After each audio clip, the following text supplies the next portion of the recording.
د بیت الله د دروازې د بیرته کولو او د بندولو اختیار په قریشو کې د یو خاندان سره و او د هغه سړي چې په دغه وخت سره اختیار و د هغه نوم عثمان بن طلحه. رسول الله اسلام دته وی دا چابي راکا ما ته د بیت الله کولاو کا زه دنده زما هغه ورته بیت الله تا ته نه کولاو. رسول الله اسلام ورته وی ویلی نه کولاوي دا زما منصب دی زما عہده ده او د دې د بیرته کولو د بندولو اختیار په خاندان کې په قریشو کې زمنګ رسېدلی دا عہده زمنګ نه ده لکه د اوبو د زمزم د اوبو د تقسیمولو عہده چې هغه د پیغمبر علیه السلام د خاندانو د هاشم خاندان عباس صاحب او دغه ورکول دا کار به هغو کو د زمزم اوبو به هغو ورکولي خو د بیت الله بندول او کولاول چې دا دغه خاندانو د پیغمبر علیه السلام ورته وویل چې داسې وخت به الله راولي چې ته ماله اوس نه راکړې دې چابۍ اختیار به زما سره چې زه یې چاله ورکوم هغه ته به میلاویږي. نو دې سړي ورته په جواب کې ووي چې الله دې په قریشو باندې داسې بدر ورځ رانولي چې د دې اختیار تا سره د عبدالله یتیم سره هغه ورته ته چې هلته وایي خدا به راځي چابي ول ور نه کړه یو روایت دی ورې نه کړه بلکې ورې نه کړه رسول الله اسلام ورته دا وایي هغه بعید وګڼله. رسول الله صلی الله علیه وسلم هجرت وکړه مدینې منورې ته لاړ. مدینه منوره کې اسلامي سټیټ ریاست قائم کو 10,000 کسان فوجیان ور سره وو او د فتح د مکې لپاره راغی فاطم کال د هجرت باندې چې راغی نو مکه خو فتح کړه ځکه جنگ نه دی شوی مکه عنوتن فتح شوې ده خو بیا هغه سړي پسې سړی ولېږه علي صاحب وي چابي راکړه کعبه کولاو هغه وایي چابي نه در کومه ورته یې نه راکړی هغه وی او نو علي صاحب ورته وایي چې چابي راکړه که نه یې نیموم دی چل سر کومه دای مخکې ولې نه وي کوم طاقت د مټو کوم نوم وایه ما چې کوم نوم ویلی هغه وایه ریاست هم وایه دا عربي د پښتو کې وایه خپله ژبه کې حکومت یې نه و داسې وایه قرآن په پښتو کې وایه په معما الفاظو کې نه وایه مه وایه ښه په معما الفاظو کې ټیم لاشکیا جي سر کېنه نو چې راغی علي صاحب ورته چابي راکړه کنه علي پړوکوالي مسلمان شوی په هغه وخت کې مسلمانو او علي ته څه وایي شیر خدا ورته وایي که نه یېرېده هغه طاقت یې څه کم او د پیغمبر طاقت کم د مټو طاقت یې زیات و خو د مټو په طاقت کار نه کیي. طاقت اسلام څه شي ته وایي حکومت ته.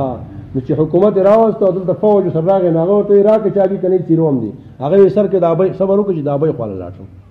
د ابۍ خواله چې لاړ ابۍ ته ویې سړي راغلی چابي غواړي بچوړی چابي ورنکړي دا خو زموږ منصب دی خپل منصب او عہده څوک بل چاله ورکوي تا استادي ما ته پرېښوه حکومت ته دې واپس نه حکومت ته چې استاد ما ته پرېږدم تا ما ته پرېښوه خپل منصب بل څوک چاته نه پرېږدي ښه وایي دا زما منصب دی زه خپل منصب چاته نه پرېږدم. هغه ورته وي یا بی سړي ډېر زیات په زور کې دي مخکیني شانې د مینت په طریقه یې نه غواړي چې چابي راکړه خدای دې شته که خدای دې شته که نه دي اوس په زور غواړي ما ته یې ویلي چې چابي راکړه که نه چیروم دی نو هغې ورته ویې ولې وي بای فورس راغلی دي فوج دی ورسره د تورو په سورو کې راغلي شرنګار روان دی خلک ټول تښتېدل دی شتې څوک شتې نه وي ښه داسې د هغې د مرګ نه خو چې بیا مارتون ښیي نو پښتو متل دی که دا تاسو ته په خپله ژبه کې وي ښه د مرګ نه مارتون څه دی ښه دی نو بیا چې وژني دي نو بیا چابي ورکړه ښه نو پیغمبر علیه صلات وسلام له چابي راوړه دروازه یې کولاو کړه دنده پکې مونځ وکړو یو طرف ته علي رضی الله عنه روان دی د پیغمبر نه بل طرف ته عباس راوځي چابي د پیغمبر سره په لاس کې ده علي وایي چې دا چابي اوس ماله راکړي او عباس وایي چې دا چابي ماله راکړی ځکه د بیت الله ډېر لویه عہده ده. الله رب العالمین په جوف الکعبه کې دا آیات راولېږه ان الله یأمرکم ای حکمرانان والله تاسو ته حکم کوي ته حکمران خو ته حکمران نه حکمران په حقیقت کې زما امیر زما ان الله یأمرکم الله تاسو ته حکم کوي ان تؤدوا الامانات الى اهلها حقدار ذمہواری او عہده چاته ورکړي چې چا دا چابي د چا سره عثمان بن طلحه سره وا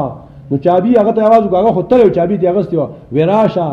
هغه ویلي وی چابي دی واخله وتا ته ما ویلو کنه یو څو کاله مخکې چې دې چابي د ورکولو د اغستو اختیار به چا سره زما سره اختیار الله ما نه کنه اختیار د موټو طاقت نه وي اختیار څه ته وي حکومت ته وي اوس زما حکومت راغی د چابي اختیار زما سره دی ناغه چې ستا سره د مال عملی واپس راکړي وي د جوف الکعبه کې د کعبې دند راته الله یاد راولېږه چې دنه به چابي نه اخلي دا د منصب دی او منصب په اهلیتي دی د دې اهل دی کعبه بل تقی او بندین دا د دې اهل دی کنه نو ولې دنه اخلي دا امانت دی او امانت بچاته ولا کوي حقدار ته ولا کوي هغه دغه رب راته کلمه وایي چې مسلمان شمه عثمان بن طلحه په دغه ځای کې شو مسلمان شو الحمدلله. ان الله یامرکم الله تاسو ته حکم کوي ان تؤدوا الامانات چې ذمہواریان ورکړي عہدې ورکړي الى اهلها حقدار ته په حقداري باندې ورکړي په میرټ ورکړي په اهلیت ورکړي په پیسو یې مخرڅوي په رشوت یې ورکوي په ډله بازۍ یې ورکوي دا چاته وي او پیغمبر په دغه وخت کې حکمرانو کنو نمازه کوي چې دی وخت کې چاته وي زمون حکمران ته وي نوکریان یې مخرڅوا نوکریان یې مخرڅوا څوک چې اخلي په پیسو حرام کار کوي څوک چې خرڅي نو حرام کار کوي نو د قیامت ورځې پورې په پیسو نوکری اخلي نو حرام بخوري د خوارګه په سبب لاخته شي بس تا سبق نه ویل قلار څنګه ول د بل چا حق وایي ها د خدای په قهر اخته په دې ملک ها په تحریک انصاف دی انصاف براولي دا سي ظلم یو کو چې تاریخ کې چانو کړي تاریخ کې په سرو سترګو خلق جاړي ښا دکانداران جاړي دا کرونا د نظام دارونه نه کرونا نه کاف تلر کو جوړونه شو دکانداران ځان جاړي مولایان ځان جاړي استادان ځان جاړي الکان ځان جاړي ججان ځان جاړي وکیلان ځان جاړي پارلیمنت کې ممبران ځان جاړي وزیران ځان جاړي دا رونه دي رونه څوک په قلار نه دی ښا کرونا نه دی رونه دی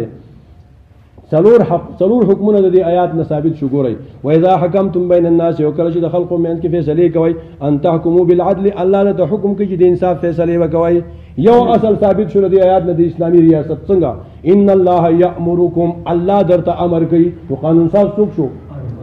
اقتدار اعلی په اسلامي ریاست کې د چای د الله دویم یامرکم منګ او تاسو داغه د انسانان داغه دي خلیفګان دته امیر المؤمنین وای دته خلیفہ وای ستاب خپل اختیار نه تبه د قانون تنفیذ کوي خو قانون ساز باندې نه قانون ساز اداره وستانی قانون ساز اداره چا سره ده الله سره ده تبه د قانون تنفیذ کوي دریم ذمہواری منصبونه په اهلیت باندې ورکوي ان تؤدوا الامانات الى اهلها منصبونه په اهلیت ورکوي په بډو باندې ورکوي په سفارشونو باندې ورکوي په ډلو باندې ورکوي څلورمه خبره د آیات نه دا ثابته شوه و اذا حکمتم بین الناس ان تحکموا بالعدل او چې په حقوقو کې فیصله کوي د انصاف بکوي د رنگ او د نسل او د جبه او د وطن په بنیاد باندې کوي حتی کې یو کافر یو بل مسلمانی خو چې حق د کافر نه چاله بدل کوي کافر له بدل کوي دا ثابته شوه اسلام د عادل دین دی قبل نظام د عادل شته عادل الله دې چې الله کوم نظام را لګل د عادل نظام هغه نه دی د دیو جنمو یو د قچری دی خدای د عدالت نه وي د څه وي قچری دی کچری وي ته موږ د قچری وي کلی کچری د کچری ده خو کچری ته موږ څه قچری ده نو کلی قچری لګیدل لغه ان تحکموا بالعدل دا څلور حکمونه ندي آیات د اسلامي ریاست ثابت شو کو ثابت نشو او فکر وته کوي ها نو ویلا سیاست کوي ها دی قران نو ویلا سیاست کوي ها یو ته ځان دغه منګړت قران وایي چې ځان یې ترخ نه جوړ کړل ها ازو چې الله څنګه الله کښنه کوم که په حکمران راځي هغه ته ویم که په ما راځي ځان ته ویم که په مولا راځي که په امیر راځي که په ریاست راځي او که په خان او که ملک راځي خو د خدای پاک خبره د چا د یاري نه دباوهل نه شمه چې پټه کما ان الله نعم یعظکم به الله تاسو ته ډیر خپل نصیحت کوي چې زما په قانون فیصله وکي حق حقدار تور کې اوس روانه ده ان الله كان سميعا بصيرا الله پاک سميع اوریدونکو دی بصیر الیدونکو دی یا ایها الذين امنوا اطیعوا الله واطیعوا الرسول واولي الامر منكم اوس راغی حکمرانی خدا الله دا قانون ساز الله دی خدا و چلی سوک یا ایها الذين امنوا د ایمان خواندانو اطیعوا الله دا الله ومنئ واطیعوا الرسول او د رسول ومنئ واولي الامر منكم او د خپل امراء ومنئ دا الله او د رسول نرسته منل د چا دي د اولو الامر دي ومن صرف الله او رسول خبره منو د بل چانه منو دا یا سر چل کای چې د بل چانه مني اوس اولو الامر څوک دي اولو الامر څوک دي الله ومن د رسول مني و اولي الامر منكم او د اولو الامر مني معطوف او معطوف نه لکه مغایرتی کنه من وجه یو من وجه مغایرتی پکې نو اولو الامر ذاتی الله ذاتی رسول غیر دي اصل کې بالذات تابعداري د چا ده د الله او د رسول تابعداري د دې وجه نه چې الله ویل چې د رسول تابعداري وکړي اول قرآن دی بیا سنت دی دا سنت په حقیقت کې د الله رب العالمین حکم دی خو په خله د پیغمبر راغل نه ځکه وسره اطیع الرسول جدا وي کنه دا اطیع الرسول خالص په اطیع الله کې داخل دی ومن یطیع الرسول فقد اطاع الله څوک چې د رسول مني نو د الله ومنله واولي الامر منكم اولو الامر مني اولو الامر څوک دي اولو الامر عبد الله بن عباس سے وی اولو الامر مراد علماء او فقها دي او ابو هريره رضی الله تعالی عنہ اولو الامر مراد څوک دي حکمرانان دي مراد دي د اولو الامر نه ابو هريره حکما مراد دي حکمرانان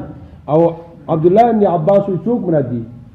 علما او فقها مراد دي دواړه خبرې ټیک دي و اولو الامر منکم د عمرا او منی په دین کې چې ریاست او مذهب او ریاست د یو بل نه جدا شي نو په ریاست کې په انتظامی امور کې به د چا منی د حکمران او په مذهبي امور کې به د چا منی د علماء د الله خو شو مخکې لاړ کنه الله ومني رسول ومني و اول الامر ویل اول الامر ومني بیا اول الامر څوک دي یا حکمرانان دي یا علما دي نو دواړه ترجمه ټیک دي که حکمرانان نمرات په امور انتظامیه وکړي دي کله که مذهب او ریاست د یو بل نسي جدای لکوس او که مذهب او ریاست یوي خو بیا اول الامر علما شو حکما شو کنه علما به حکمای کنه او که جدا نو په انتظامی امور کې به حکمرانان ومني او په دینی امور کې به چا مني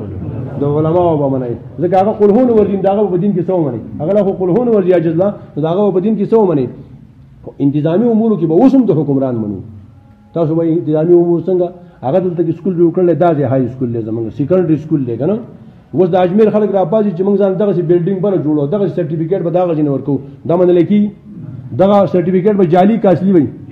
ولی دا امور انتظامیه دي دلته کې هغه کالج مقرر کړل بره نه مقرر کړ په بلډینګ نه دی کنه عزیز بدانه په پوره پیسې ولې بلډینګ جوړ کړو ازانه به سرټیفیکیټ جاری کولې ها دا امور انتظامیه دي دا به حکومت خامخا منی کنه منی نو څه راځي فساد راځي او امور شرعیو کې به چا منی د فقهاو د علماو به منی او اول الامر منکم د اول الامر به منی زمون په نيز باندې د اولو الامر نبرات دا د علماء معنی چې اخلي دا ډیره خده ولی ذکر واستوي فین تنازعتم فی شیء کستاسو خلاف راغی په یو کار کې فردوه الی الله والرسول واپس کوي الله او پیغمبر ته الله او رسول ته واپس کوي معنی قران او سنت ته واپس کوي نو قران او سنت ته واپس کوي څوک چې په قران او سنت پويږي او په قران او سنت په دې وخت حکمرانان پويږي دا آیات معنی بیا څه شو فقها او علما ته مرسي کله علماء په منځ کې اختلاف راغی من خو د علماء منو او کله علماء په منځ کې اختلاف راغی نو فیصله وبس کیږي فردوه الی الله والرسول په قران او په سنت باندې وکیږي په څه وکیږي په قران او په سنت باندې وکیږي که چرته د قران او سنت د نص نه معلومه او هغه منسوس شو او که د نص نه معلومه استنباط وکړي هغه قیاس شو څه شو قیاس شو فردوا الى الله والرسول ان كنتم تؤمنون بالله واليوم الاخر کتاسو ایمان وروړي په الله او پر ورځ آخرت باندې ذالک خیر و احسن تاویلا دا الله او رسول ته خبر واپس کول دا بغوري واحسن تاویلا د دې انجام ډیر خي دا الله او د رسول په قانون کې فیصله وکړي نو انجام به صحیح خي او موږ یو شنه د لاډ میکاله په قانون فیصله وشي د دې انجام به خي د دې انجام به صحیح خي نو دا الله په قانون ځان ته پړ نه وي او د لاډ میکاله په قانون چې لاړ شي او راشي کنه پوسټ کې ولو بشن بیا وي بس ما ومنله منلې نه بیا مخفي خو نوري طاقت نه پاتې شي نو چې د لاډ میکاله په قانون ځان ته پړ وای نو د الله په قانون ځان ته ولې پړ نه وای څنګه مسلمانې دا څنګه مسلمان چې د الله په قانون ځان ته پړ نه وای نو ځکه الله په کوئی ذالک دا د الله او د رسول قانون ته خبر واپس کول خیر ډیر غوړه ده واحسن تاویل انجام به خی چې مړ شو نو الله په قبر کې تفوس کې ما دینو کا ته ما په دې فیصله کړو اول ته کې انجام به د لاډ میکاله د قانون خی د لاډ میکاله د قانون انجام به ډېر بربادي ښه سورۃ مائده کې راځي البته د لاډ میکاله د قانون تفسیر وکړه آیات کې یو نقطې وګورئ ته پاسه جو باندې وایا آیات کې یو نقطې ته وګورئ نقطه سره اطیع الله و اطیع الرسول د الله سره اطیع ویل دي د رسول سره اطیع ویل دي و اول الامر منکم سره اطیع ویل دي ځکه د اول الامر د اطاعت په حقیقت کې د دوی اطاعت شته نه د دوی د الله او د رسول نه خلاف خبره کول نه جاي منل شته نه لا طاعت لمخلوق في معصيه الخالق ځکه هغه سره اطیع او نه ویخه ځکه داغو اطاعت په حقیقت کې اطاعت نه ده کله الله او د رسول د خبره سره خبره برابر وا جو اطاعت شته او کنه نشته ځکه داغه سره اطیع اول الامر منکم او نه وی چې د اول الامر